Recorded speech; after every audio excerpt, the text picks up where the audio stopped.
皆さん、こんにちは。メロマーネチャンネルと申します。いつも動画をご視聴いただきありがとうございます。普段このチャンネルでは演奏を投稿させていただいていますが、この動画はおしゃべりだけでお送りさせていただきます。今回は楽譜に関してのお話です。先日、子どもの日のイベントで弾かせていただきましたが、質問コーナーの時に子どもさんから楽譜はどのように見ているんですかという子どもさんらしいまっすぐな質問がありました。この質問を受けた時に思わず考え込んでしまったんですね。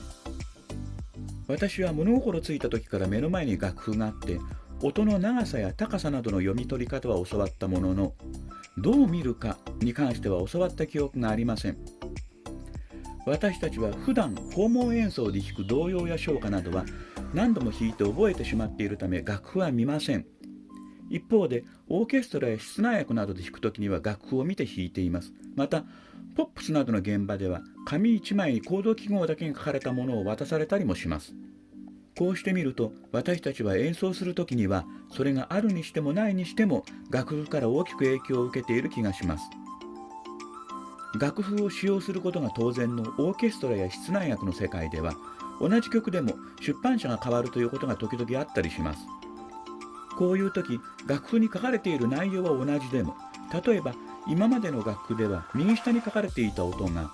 新しい出版社の楽譜だと次のページの左上に書かれてあったりして慣れるまでは結構戸惑う場合もあったりします。また同じ曲でも五線紙一段一段の間隔の具合によってもストレスを感じたり感じなかったりもします。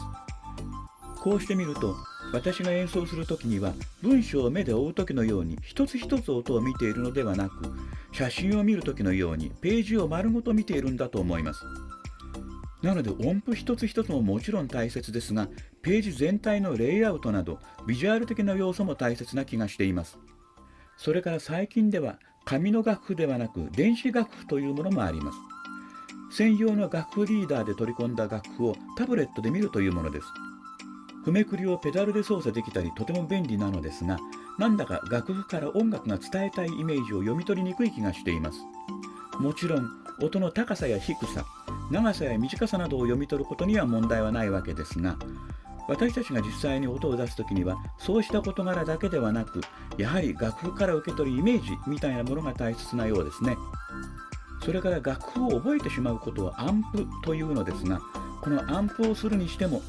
タブレットの画面に映る譜面より紙に印刷された譜面の方がやりやすい気がしています。おそらく譜面に印刷されている音符以外の、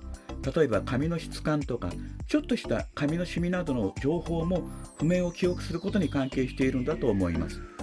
今回子どもさんの何気ない質問をきっかけに自分たちが楽譜をどう見てどう読んでいるだろうということを考えてみました。どちらにしても最初の方でお話しした通り、私たちはそれがあるにしろないにしろ楽譜というものに大きく影響を受けているのは確かなようです。本日のお話はここまでです。最後までお付き合いいただきありがとうございました。